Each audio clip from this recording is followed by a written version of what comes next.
Animal Crossing is a game I've pretty much always enjoyed for one reason or another, and New Horizons is no exception. I was looking forward to this game ever since the staleness of New Leaf set in, and I thought about how they could reinvigorate the series. So when we got that announcement that Nintendo was working on the next installation, you bet your hams I was excited. What we got was mostly fantastic, but not without some small yet noteworthy flaws.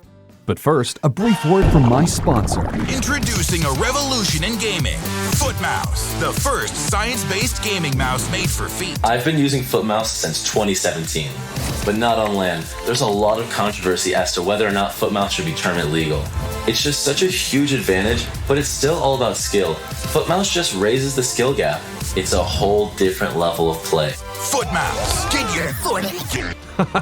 I've lied to you. I've deceived every single one of you. This is actually a plug for the undeniably epic Raid Shadow Legends, the mobile game you've no doubt heard of at least several times before, that features a dark fantasy setting with a surprisingly in-depth storyline, intensely high-quality graphics and animations, PvP battles, tons of customizable weapons and armor, a frickload of legendary heroes to summon, specifically over 400 and growing. And did I mention it's completely free to play? It's truly a man's game, unlike that Animal Crossing baby stuff. They also recently came out with a PC client that plays just as well as you'd expect it to, on top of working just fine with my ultra-wide monitor. And it uses crossplay, so you can play it at home or on the go. The daily login rewards program for new players has also been doubled from 90 days to 180 days, to give players a reason to keep coming back for 6 months for a chance to earn energy refills, silver, gems, shards, and a free barbarian legendary champion, Syl of the Drakes. She kinda my homegirl. New players can click on the special link in the description to get 100,000 silver, 50 gems, 1 energy refill, and a free champion, the dang old cool as heck adjudicator. So get downloading, get cracking, slicing, bludgeoning, and so on, and try out Raid Shadow Legends, out now on PC and Mac. And if you miss this chance now, then you will never be epic.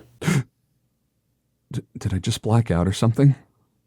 Alright. Animal Crossing is a unique kind of game. You can tell the designers went in with the expectation that most players would play it with the aesthetic of a quaint little villager, dressing in their Sunday best as they go off to fish or shop for furniture. But then the player base turns it into their own personal anime simulator as they come up with QR codes to give the illusion of unique roads, and dress up like their favorite waifu, despite the player probably being an overweight male in their 30s. This may sound like a jab, but I'm really just talking about myself. I'm the kind of person that lives for grinding. In my youth, I played Ion, Final Fantasy XI, Vanguard Saga of Heroes, Age of Conan, Warhammer Online, Final Fantasy XIV, Toontown, you get the idea. I'm not one to shy away from repetitive yet rewarding experiences, so I'm the exact kind of person who comes back to games that give you a reason to sink hundreds if not thousands of hours into an immersive experience. Probably because real life is extremely unfulfilling in comparison, and I yearn to live an adventurous, gratifying life, other than this one that primarily has me perpetually worrying about my income and health while slaving over scripts and Adobe Premiere. So Animal Crossing is the type of game I like playing when I want to work towards a satisfying long-term goal, without necessarily stressing out over combat or PvP or other masculine things like Raid Shadow! New Horizon is the latest installment in the Animal Crossing franchise, and while the last outing was on the 3DS with New Leaf back in late 2012, we had City Folk on the Wii back in 2008, meaning it's been over 12 years since the last console game. I poured thousands of hours into City Folk as well as New Leaf, but ever since getting 3DS capture cards became an impossibility, I've been really hoping for a new game on a console, which is exactly why I was so excited for the announcement of the new game. I waited patiently for it to finally come out, and now that it's here, I'm mostly pretty satisfied. The game is beautiful, which comes as a surprise to absolutely no one, since this is the first Animal Crossing game in true HD, as the Wii and 3DS versions were obviously very low resolution in the first place. All the little things like trees and rocks being slicked wet with rainwater, actual bodies of water looking nice and ripply and serene, objects being fully rendered 3D objects instead of their usual 2D sprite used as a placeholder, all had my expectations completely dashed as I realized Animal Crossing has really outdone itself more than I ever could have anticipated. There have been a number of quality of life changes from New Leaf, such as the ability to sidestep through tight spaces instead of having to walk around them, being able to hop over bodies of water that are short enough gaps, having your tools never leave your inventory when you equip them so you don't have to make space just to put them away, but a lot of other nice details include the general HUD and sharpness of the in-game graphics. I noticed whenever my character is looking at an object he can pick up, the thought bubble declaring what the item is will have little bubbles rising upward and absorbing into the main bubble, which is a small detail that I didn't notice until I made a conscious effort to do so, but it's a nice little layer of polish. Terraforming is very nice, and I spent all day tweaking the top of my island to make a big cascading waterfall, as well as fine-tuning some ponds and rivers. The ability to make every piece of furniture in the game, aside from more standard things like plants and bathtubs, was a really nice change of pace that I was excited about when I first saw gameplay footage in 2019. The introduction to the game, while tedious, definitely felt like the first time ever that Animal Crossing had an actual tutorial that gave a real sense of progression. I definitely skipped through it pretty quickly using the time travel mechanism, which I'll get to in a bit as I have a lot of thoughts on the matter. I like the ability to lay down bridges and inclines with relative ease, despite not being able to demolish something and build something in the same day. I thought the Nook Miles system displayed a good amount of ingenuity for the sake of those unimaginative enough to experience the intrinsic enjoyment of crossbreeding flowers or customizing their house's interior, even though all it really does is allow you to farm Nook Miles tickets to go to randomly generated deserted islands and buy a bunch of barely changing selections of outdoor structures and DIY recipes via the Nook Miles ATM. I thought it was charming to allow the player to visit new transient islands, if not just to try and get Money Rock Islands and Tarantula Islands, even though the main reason I would go was to find bamboo, coconuts, and hit rocks to get more iron and gold nuggets, and initially to find new villagers that I wasn't too picky about recruiting. So that covers the majority of what I liked. And now I'll talk about some of my complaints. Keep in mind that I still really like this game, but I can't just fluff up a video talking about how great Animal Crossing is without also talking about what I'm disappointed with, as there's a good bit to touch on.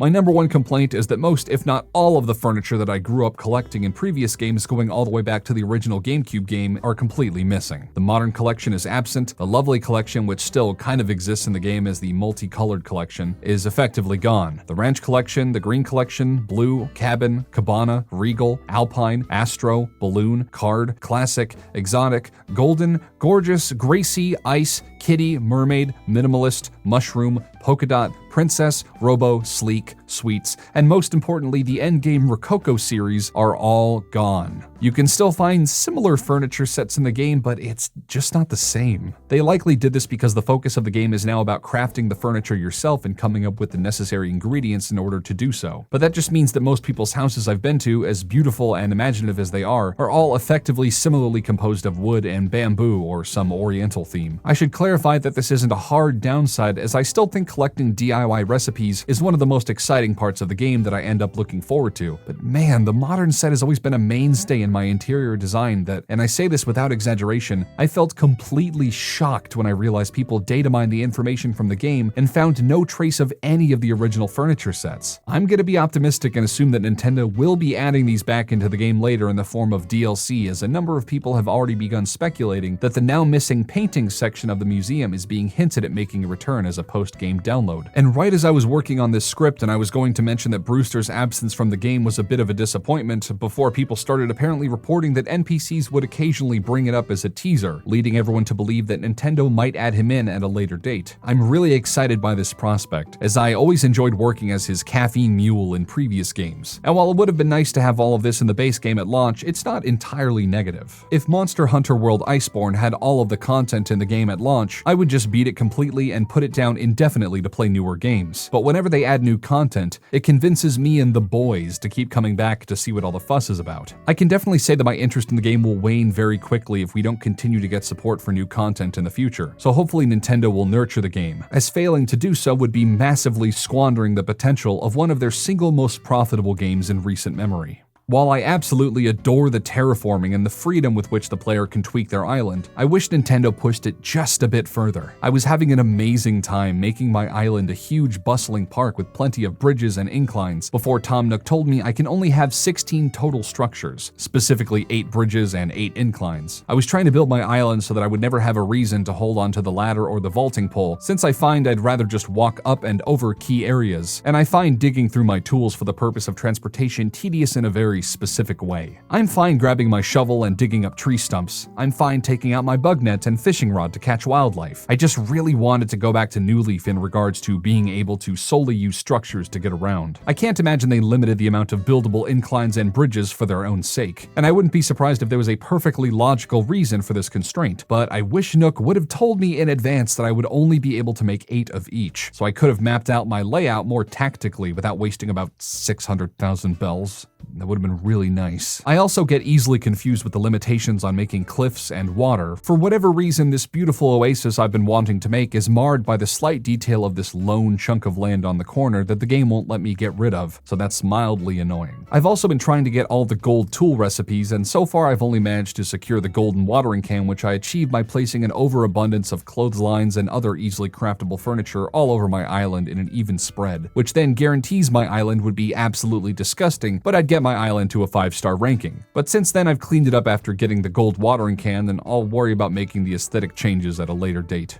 On the topic of tools, I initially didn't mind them being able to break since I figured I'd get multiple tiers to craft that would last longer and longer. But no, it's just flimsy tool, standard tool, colorful tools that you purchase which have the same durability as the standard tool despite being significantly more expensive, and golden tools which can break for the first time in the series. Originally, the only tool that could actually break was the axe, which made the prospect of every tool now breaking a pretty big boner killer. But when I found out the golden tools can break, I thought, it's not a massive deal as long as they last a good while. The compared tool statistics are displayed on screen, with the gold bug net, gold fishing rod, and gold watering can lasting 3 times longer than the original, and the shovel and axe lasting twice as long. Considering gold nuggets are dropped at random from hitting rocks with your shovel, and they're regarded as extremely rare materials, these numbers are pathetic. I really hope they buff this number and make it last for 10 times longer or for 1,000 uses, so that I can actually feel like I'm getting a good investment out of crafting with this really rare material, because as it stands right now, nothing is a higher priority than saving up for my Gundam. I've been appreciating the small tweaks they've been making to the game, namely the little patches that improve the quality of the game in the short term. They've had a few already, like fixing a bug that stops balloons from spawning after you pop 300 of them, a download that allows you to participate in the Easter event, and a patch to prevent players from doing a local item duplication glitch. That came too late, however, as I ended up getting my friend Duper to help me make 30 crowns that I sold for too many bells to count, and subsequently used it to pay off my loans. But I felt bad for defeating the purpose of the game, so I opted to give a bunch of it away to anyone who was lucky enough to follow me on Twitter and ask nicely. I feel as though I've absolved myself of my hacking sins by giving back to the people, and I'd like to thank Duper for his help, and per his request, I'm shouting out his indie game Toasty that he's working tirelessly on, so go check it out. I'm even in the credits. I'd like to take a moment to address the controversy revolving around time traveling. If you're unaware, time traveling is a hyperbolic term used to refer to players that set their clock forward to advance the in-game clock in order to get more playtime from their session, or to speed up the construction of houses, structures, and stores, or to simply jump ahead and experience future content more immediately. This has been a feature in every single Animal Crossing game to date, and I defend it on the merit that not everyone has the time to play Animal Crossing every single day of the week, or when they do play, they're only able to do it after they get home from working a long late-night shift. I want to be able to buy clothing and furniture from the Able Sisters and Nook's Cranny, thereby setting their in-game clock back 1 or 2 or 12 hours to prevent their real-life schedule from obstructing their in-game progress. I've seen a sizable chunk of Twitter users criticize players who time travel and project this stereotype of sweaty, competitive tryhards who can't just appreciate the game by respecting the time restrictions, which I can understand to a certain degree since I think Animal Crossing really is a game that benefits from that sense of trust, that you play it and treat it like an alternate life you live, and you emerge from the experience feeling a wholesome sense of genuine progress, like you played the game honestly instead of exploiting it. But I have a few points to make about this. Why is nobody ragging on game journalists for time traveling? Most review copies are given to companies a week in advance at most, with most YouTubers commonly getting only 3 to 4 days to refine their opinion on a game before it gets released. If I played this game legitimately, I'd probably take 2 to 3 months of real-life time to upload a review after feeling like I attained a reasonable sense of progress with which to say, yeah, I think I've experienced the bulk of what this game has to offer. Game reviewers all had terraforming unlocked by the time they published their review several days before March 20th, which is only attained once you essentially clear the tutorial and reach the true endgame, which, considering I didn't unlock it until 2 weeks of real time had passed and also utilized time traveling heavily, means they super definitely use time travel. This isn't to say games journalists are bad people, although we're all fully aware that the bulk of them aren't qualified to do their jobs, but the amount of time traveling complaining taking place on social media is obnoxious. In defense of time traveling, I think you should literally be able to play all Animal Crossing games any way you want, including hacking and modding, as long as you're not using it to grief other players online or ruin it for others. The amount of invasiveness with which other players want to command your single-player game, and that includes weaklings demanding difficult games be given easy modes, as well as the anti-SJW side of Twitter shitting their diapers in response to people asking for limp-wristed accessibility options, is getting increasingly annoying and tiresome to sift through. Mind your own business and let people play the game as authentically or exploitatively as they want if it's not hurting you. I don't do online competitive battles in Pokemon games, but I sure as hell want to breed them to the best of my ability. So when Sword and Shield came out, I spent a few bucks on a shiny Japanese Ditto from some hacker on eBay, so I could make them myself. Did I give the Ditto away? No. Did I buy it so I could have an unfair advantage against other players who are also probably buying and employing 6IV, perfectly natured Pokemon with egg moves to sweep their opponents with little to no sense of actual achievement? No. I just did it so I could avoid wasting time breeding my favorite party in a way that literally doesn't impact the online infrastructure. The only limits Nintendo has placed on players who choose to time travel is the fact that more weeds will grow, turnips will expire, and there's the possibility of missing the opportunity to convince one of your villagers not to move away and losing them indefinitely. These are already perfectly reasonable costs to willingly time traveling. And if Nintendo was truly against this mechanic and viewed it as a genuinely exploitative one, they would lock your island's time settings to your real-life clock. But they don't, meaning they view it as a reasonable concession since it's not really hurting anything. If you want to play your game legitimately and spend 3 or 4 real-life days before you can make any progress after having procured a shovel, vaulting pole, or ladder, I think you're foolishly obedient to the point where you'll call the police on someone littering in a big urban city, but I will defend your ability to do so.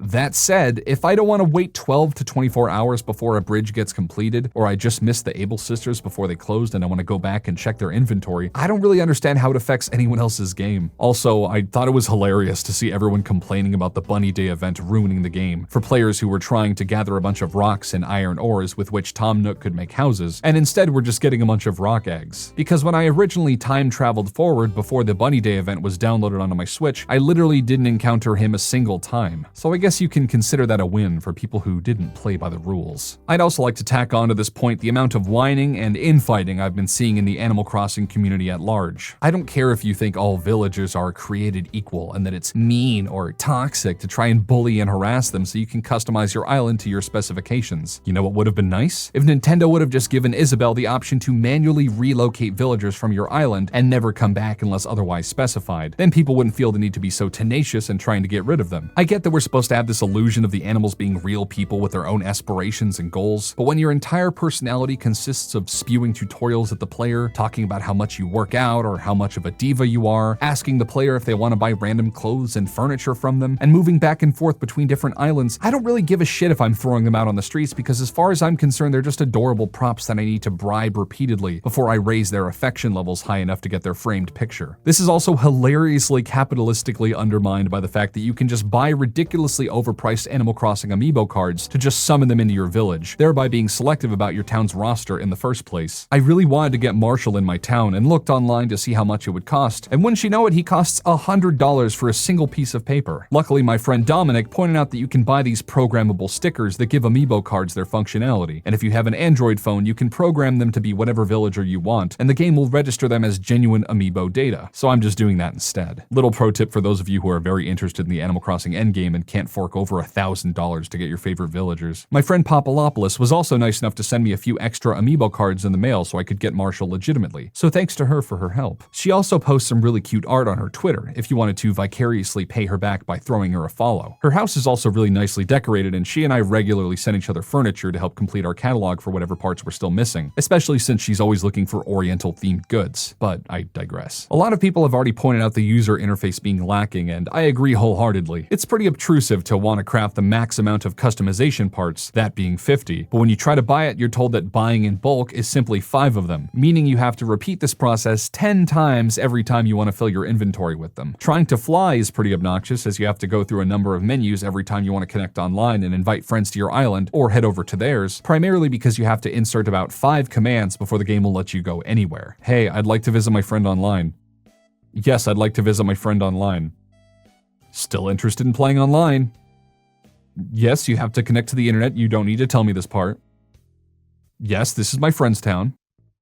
Okay, you're connecting me. You really don't have to tell me every single step. Just get me there. Once this part is over with, you have to wait about 1 full minute before you'll be able to control your character again. And when you get visitors, you and all of your other visitors will be inconvenienced for about 60 literal seconds, as everyone has to stop the fucking presses and wait patiently for this methodically slow countdown to wrap up before you can resume playing. It also does this as someone has to leave, although I'd wager it takes about 20 seconds instead. But it definitely makes connecting and disconnecting enough of a chore that I chose to play with my gates closed most of the time, so I wouldn't get consistently constantly interrupted. It's also quite obnoxious that you can't place furniture while someone else is in the room. You can't place objects outside while you have a visitor in general, and while you can appraise fossils just fine with someone in your town, you can't donate anything until you're alone. I get that it would be really jarring if someone was checking out your exhibit and then you just make a donation and the donation just pops into frame on their end. But this could be easily mitigated by having a message pop up saying, hey, we need to add a donation, please clear out. But instead they opted to just disincentivize players from having their gate open, because your entire island is hindered as long as you have visitors, including not even being able to send letters to other people. I know it sounds like I'm complaining a lot, but it bears mentioning since while I enjoy the freaking heck out of Animal Crossing New Horizons, I think there are a lot of changes that can be made in order to make this game essentially perfect. I actually have, for the first time in a while, a good bit of confidence that Nintendo will make the improvements necessary to tie up some loose ends and give New Horizons the shelf life it truly deserves. I can see the player base going strong for at least the next 5 years if they patch up the holes listed in this video. And even if they don't, there will still be at least 1 million diehard fans that will gulp down whatever the game resembles in the years to come. I mean, Pokemon Sword and Shield was an extremely divisive game, and even that's still getting continued support, despite that support costing money on top of the full price it originally sold for. But the point is, they're at least trying to keep up in this digital age of patches, maintenance, and expansions. So yeah, it's pretty fun.